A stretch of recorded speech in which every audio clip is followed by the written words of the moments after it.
Hello YouTube and fellow Star Wars collectors. Today we'll go over the process of making stone flooring for your Star Wars diorama in toy photography. Several people on Instagram have shown an interest on the type of floor I use in my photos and dioramas, so I thought I'd share a video on how to. Here's a look at the supplies you'll need for this crafting project.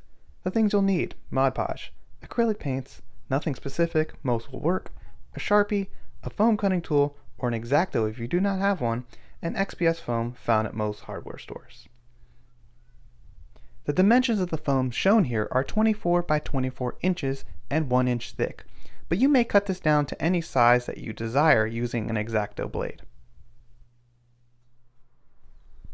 To begin this process, we will need to map out our flooring design. Using a Sharpie, begin to draw a series of zigzag lines across the XPS foam. Space them out and continue the same process until the foam is covered from left to right. Next, add a second set of zigzags across the first set. Use the same approach working from left to right, covering the XPS foam. Once this step is complete, we will need to divide the sections to create the floor cracks. Add small sharp lines across these sections. I usually divide mine into thirds. There is no real chemistry to this process, but I would say try not to make the sections too small, since cutting them later could prove difficult, especially if you do not have a foam cutting tool. This step is probably the most enjoyable in my opinion, since there is no perfect way to do it, so if you make a mistake, it should blend in naturally with the rest of the pattern. Patiently work your way across the XPS foam until you have divided the entire board. Once everything has been sketched, we can move on to the next step. Now it's time to shape our pattern. We'll do this in a well-ventilated area using a foam cutting pen. I also suggest face covering, since there will be fumes that are harmful to our health.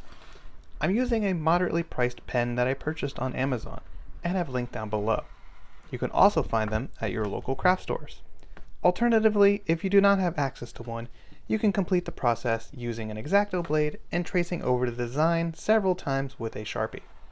The alcohol in the marker will corrode the foam some, but it will not be as defined as the foam pen, and the end result will not be as good. Using the foam pen, carefully trace over the design. Lightly score each line working your way around. This part will take some time and require a steady hand. There may be some areas that score deeper and create larger missing chunks, but that's fine and only adds to a more organic look. You may notice that I altered my cuts in certain areas, leaving behind the original sketch lines. I wasn't entirely happy with a couple sections, so I changed them slightly. As I mentioned earlier, this project is very flexible in design. Next, we will add some texture for a stone and slate effect. Using an aluminum foil ball, roll out the entire XPS foam a few times. I'm using two different foil pieces in order to add some variation in my texture. Apply pressure and roll the texture throughout. This is the last step before moving on to painting. Now we can begin to prime and paint our project. I'll start with a generous portion of Mod Podge mixed with some brown acrylic paints. Mod Podge is a water-based glue with a matte finish that you can find at Target or your local craft store. This seals and hardens the foam while the brown paint acts as a base color. The paint brand and colors I'm using are not specific and can be substituted for any supplies you may have. However, if you're curious, the colors are burnt umber and unbleached titanium. Mix the paint and Mod Podge together thoroughly and apply your first coat to the foam with a fairly large brush.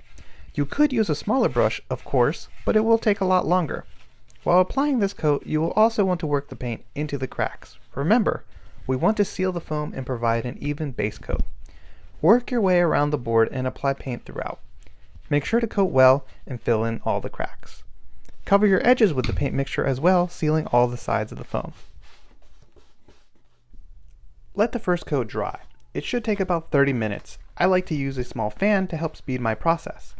Then apply another generous layer to ensure even coverage. Once that's dry, we're going to move outside to apply spray paint. Now, if you apply spray paint directly to the foam, your foam will disintegrate. The Mod Podge paint mixture also adds some depth to the final product. I also have other diorama elements in this color of spray paint, so I want them to match. But you can use whatever spray paint color you want, or just stick to the paint Mod Podge mixture. Any light brown or tan color will work well, so long as you apply 2 to 3 generous coats. Now, for reference, the spray paint color I'm using is Dark Taupe by Rust-Oleum. Shake well in advance and apply your spray paint. Apply the spray paint evenly from a 6-inch distance while not coating the material too heavily. You will only need one light coat if you decide to use the spray paint. Once your spray paint has dried fully, we can move on to weathering. For a natural weathering appearance, it is important to add a hint of green paint to your black and brown paint mixture. The green I'm using is called chromium oxide green, but use what works best for you. I don't mix up too much paint, maybe a quarter's worth, since the goal is to make a wash. Dilute some of your paint mixture with water and brush over your floor. Don't worry if it looks a bit strange at this point. We're going to rub this paint into the textured surface and the cracks with a paper towel. So just apply and smear as you see fit. Lightly brush the paper towel all around until the entire surface has been smeared. Allow this to dry for a few minutes before the next step. Once an initial wash has dried, we will continue to weather the floor by focusing our paint on the cracks of the surface. Using a small brush and some of our paint mixture from the non-diluted pile, begin to run the paint through the cracks. The goal here is to apply a moderate portion of paint to several of the cracks covering a fairly decent area, allowing us to then use our paper towel to dry brush some of the paint onto the flat surface as well. This will smear the paint, adding in some nice texture and weathering throughout. It's better to use the thicker mixture here since we want the paint to collect and get gunked in the cracks for a more natural and dimensional effect. Thin out your mixture as necessary to keep your product malleable. Acrylic dries pretty fast, so you'll want to work in sections, painting and smearing as you go. This part of the process will require some time and patience, as there are a lot of small details to paint in. You can see that I'm dabbing the paint into the cracks rather haphazardly. You definitely don't want to be clean with this process, as we're going for an organic and natural look. I'm taking a medium-sized brush now and dotting that paint into the wash, then diluting that further and placing that randomly on the patches to make sure there's plenty of wet paint to spread around with my paper towel. I suggest doing this if you're worried about your paint mixture on the floor diorama is becoming too dry.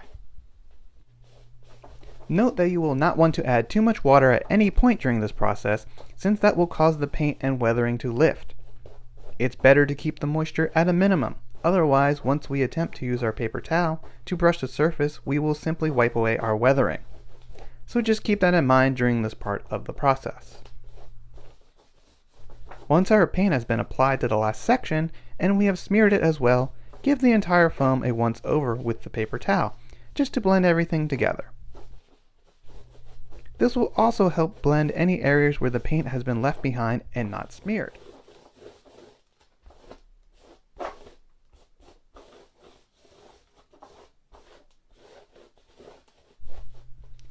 After everything has been brushed over, we should have a uniform and cohesive looking terrain. Although I did not show it here, you'll want to repeat this weathering process to the sides of the foam to ensure uniformity as well. Now it's time for the final touch-ups. Take a moment and inspect your work. After weathering the entire floor, I will go back in and fill any cracks that look like they could use some more color. Once I've addressed these areas, I can use my paper towel for one last dry brushing. If everything looks complete and to your liking, allow the final product to dry overnight before placing anything on top for extended periods of time. Here we have the final product, completely dry, and you can see the texture and natural qualities of this diorama floor. On the reverse side, I did the same techniques, but used black spray paint before finishing with a black, brown, and green wash, giving myself some diversity and flexibility for my toy photography. Using one of my ready-made diorama pieces, I'll now take a moment to show how this piece can be utilized.